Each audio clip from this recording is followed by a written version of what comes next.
Welcome to Arkaya Radio, talks on full-spectrum decolonized yoga and tantra, as well as the allied Indian arts and sciences, indigenous wisdom, healing, and the path of personal and spiritual evolution.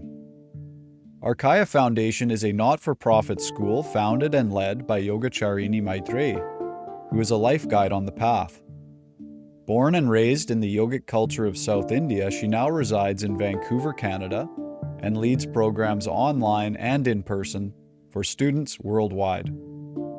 Join us for the online Community Satsangh every Saturday at 9 a.m. Pacific, or learn more about Arkaya's on-demand courses and our online 500-hour Embodied Expansion certification, where you can become a holistic coach, healer, trainer, and leader. Learn more at arkaya.net.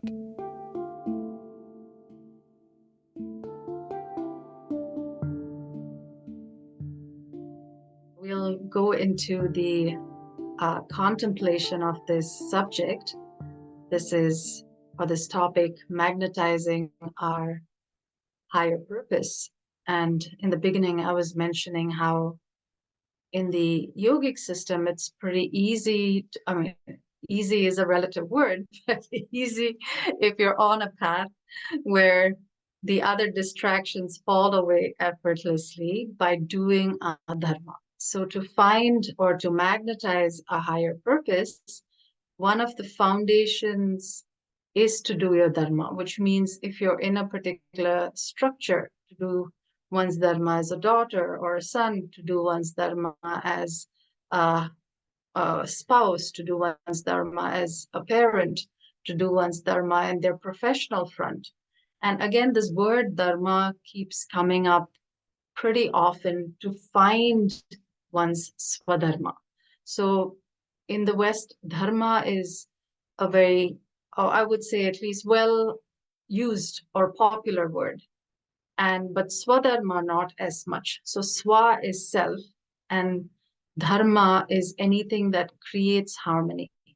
And like I said, there could be many translations. It could be duty. Dharma could be translated as duty. It could be translated as anything that brings an order in a system. So in a system, only if everybody who is part of that system does their role, then there can be order in that.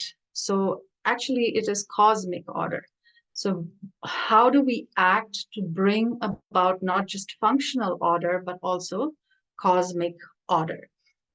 So as we evolve, it becomes more and more subtle. In the beginning, of course, it could be like the commandments, thou shalt not kill, thou shalt not, there is value in that. I'm not saying there's no value in that. There is value in having very left brain, thou shalt not do this, thou shalt not do that. But as you evolve, it gets subtler and subtler. You have to sit with it, and it's no more black and white. You sit with the subtle ways in which probably you can harm yourself or harm others. And that's why we have these Pancha Yama and Pancha Niyama in the Ashtanga Yoga system. So if you look at Patanjali, he codified this system more than 2,000 years ago, but it existed more than 10,000 years ago. He just codified it.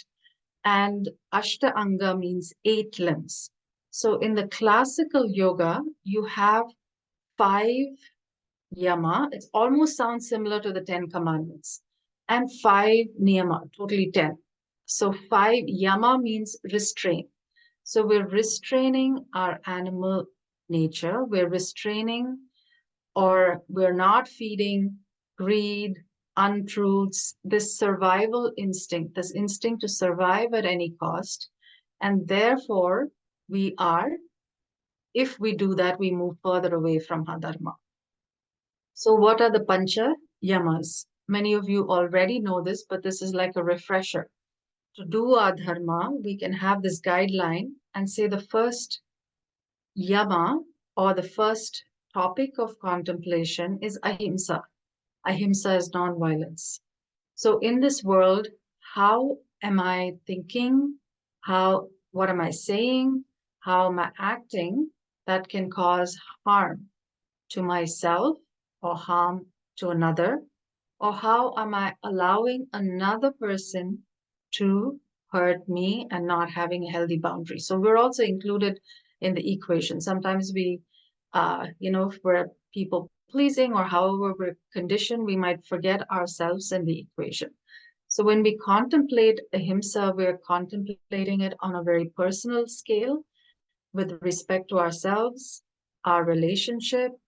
Then it keeps going. It's the world, how we impact the environment, how etc., etc., etc. So there are many, many, many, many layers to the contemplation of nonviolence or ahimsa. Ahimsa is violence. Ahimsa is nonviolence.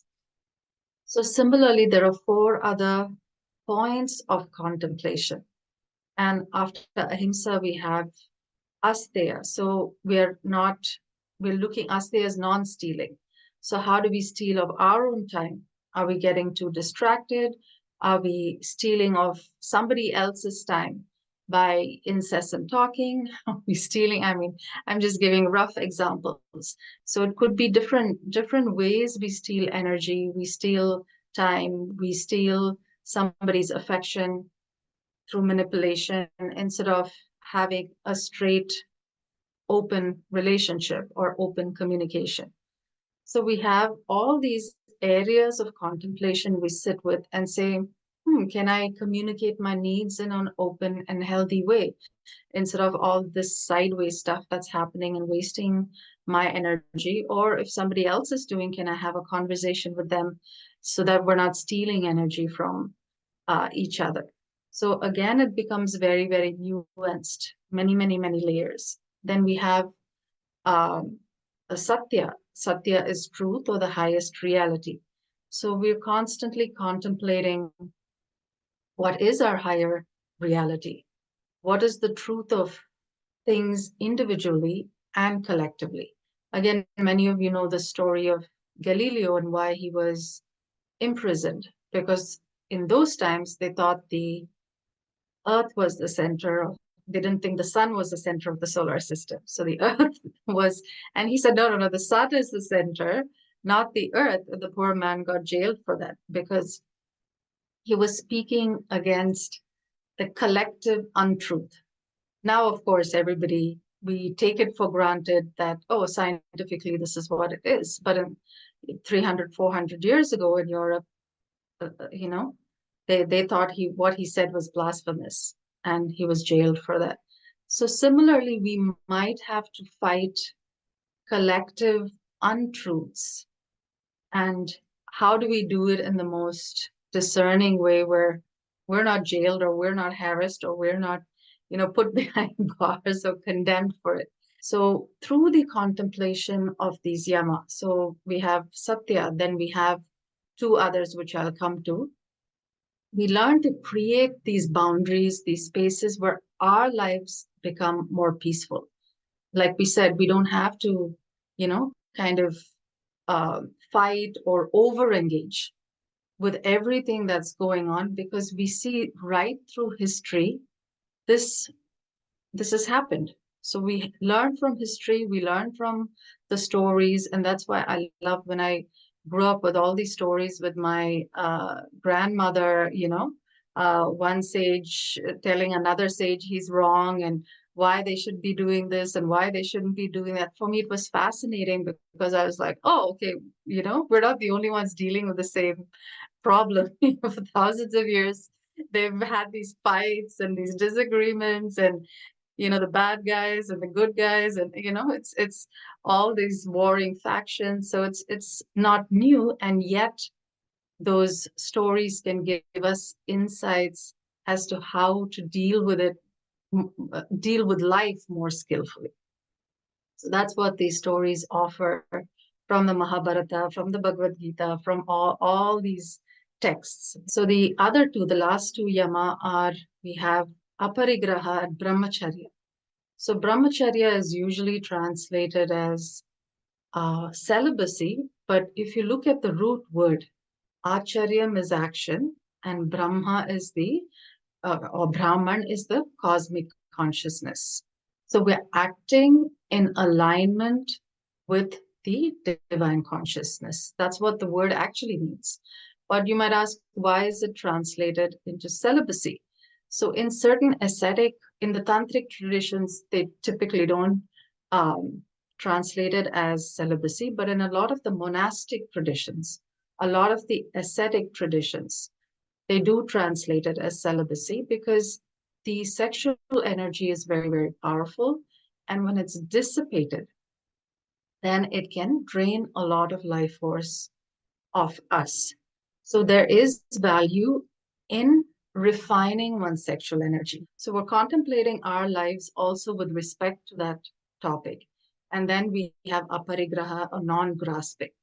So in our practice, we're applying all these yama as well. When we do the practice, Clara, I'm very, very happy. Everybody in the teacher training has, or I would say, apart from two, have taught a class, and it's been a beautiful class where they're following all these principles, which means you're not harming your body by pushing it beyond what it needs. You're tuning in.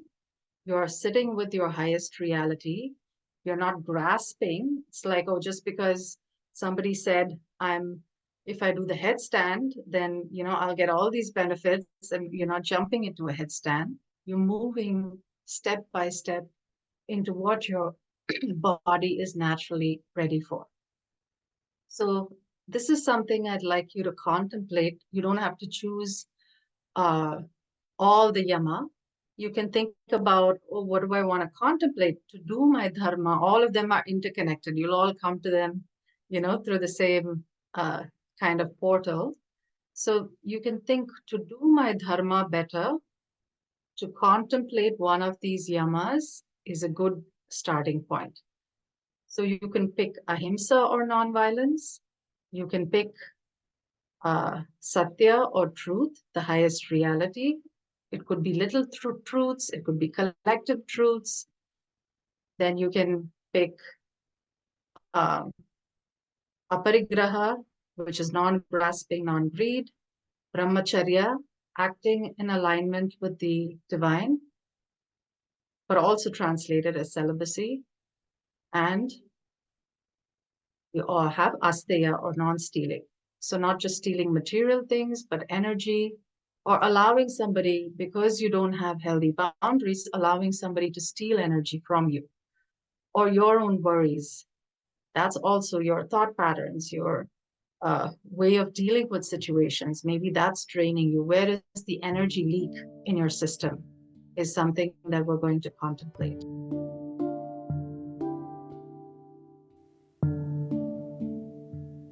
Thanks for listening to Arkaya Radio with Yogacharini Maitreyi and friends. Don't forget to join us live online from anywhere in the world for the Arkaya Community Satsangh every Saturday at 9 a.m. Pacific. Connect with us and learn more about our on-demand courses and the live online Embodied Expansion certification. Visit arkaya.net or find Arkaya Foundation on Instagram and Facebook.